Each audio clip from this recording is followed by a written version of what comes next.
Put ஆப்ஷனில் பாருங்கள், இந்த 1 ஹவர் ரெசிஸ்டன்ட் உடச்சிட்டான்.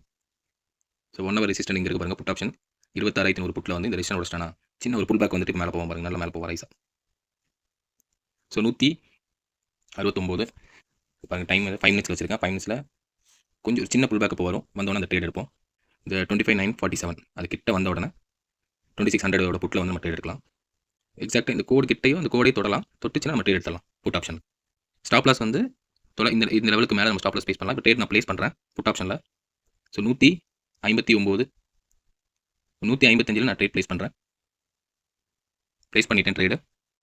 ஸோ அருமையான புல் பேக்கு. இது 1 ஹவரோட ரெசிஸ்டன்ட் பிரேக் பண்ணனால இந்த ட்ரேட் நம்ம எடுக்கிறோம். ஏன் இந்த ட்ரேட் எடுக்கிறோம்னு சொல்லிட்டோம்.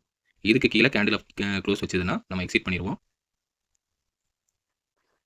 ஒரு கண்டிஷன் வச்சுட்டு நம்ம ட்ரேட் பண்ணணும். ஏன் எடுக்கிறோன்னு தெரிஞ்சுக்கணும். எங்கே ஸ்டாப் லாஸுங்கிறத நம்ம தெரிஞ்சுக்கணும். ஸோ ஸ்டாப் லாஸ் இதில் பார்த்தீங்கன்னா இந்த லைனுக்கு கீழே இப்போ 150 நம்ம ஸ்டாப் லாஸ் நம்ம ஃபிக்ஸ் பண்ணிட்டோம். ஸ்டாப் லாஸ் ஒரு 10 பாயிண்ட் தான் வருது. ஸோ இந்த மாதிரி ஃபிக்ஸ் பண்ணிட்டு நம்ம ட்ரேட் பண்ணலாம். ஸோ கண்டிப்பாக இந்த ட்ரேட் மேலே போகும். நான் வெயிட் பண்ணுறேன். கண்டிப்பாக ரிஜெக்ட் ஆகி கீழே தான் வரும். ஹோல்ட் பண்ணுறேன், க்ளோஸ் பண்ணல, ஹோல்ட் பண்ணுறேன், கண்டிப்பாக கீழே போகும். ஸோ 155 ப்ளேஸ் பண்ணியிருந்தோம். ஸோ 205 நான் க்ளோஸ் பண்ணிட்டேன். ஸோ இதுக்கப்புறம் கொஞ்சம் இறங்குற மாதிரி இருக்குது. சரி, நமக்கு ஒரு 45 பாயிண்ட் இதில் கிடச்சிது. ஸோ 205 நான் வந்து இந்த ட்ரேடை நான் க்ளோஸ் பண்ணிடுறேன். ஸோ நம்ம எக்ஸ்பெக்ட் பண்ண மாதிரியே வந்து அந்த 1 ஹவர் பிரேக் அவுட்டில் சப்போர்ட் எடுத்துகிட்டு நல்லாவே மேலே போயிடுச்சு. ஸோ இந்த லெவலில் சொல்லியிருந்தோம். ஸோ இந்த இடத்துல வந்து அவன் வந்து மேலே போகிற மாதிரி காமிச்சான். பட் நான் வந்து ஸ்ட்ராங்காக இருந்தேன். ஸோ நம்ம அடுத்த சப்போர்ட் கிட்ட வந்துருச்சு. நான் வந்து க்ளோஸ் பண்ணிட்டேன். ஸோ 205 நம்ம க்ளோஸ் பண்ணிட்டோம் இந்த ட்ரேடை. தேங்க்யூ.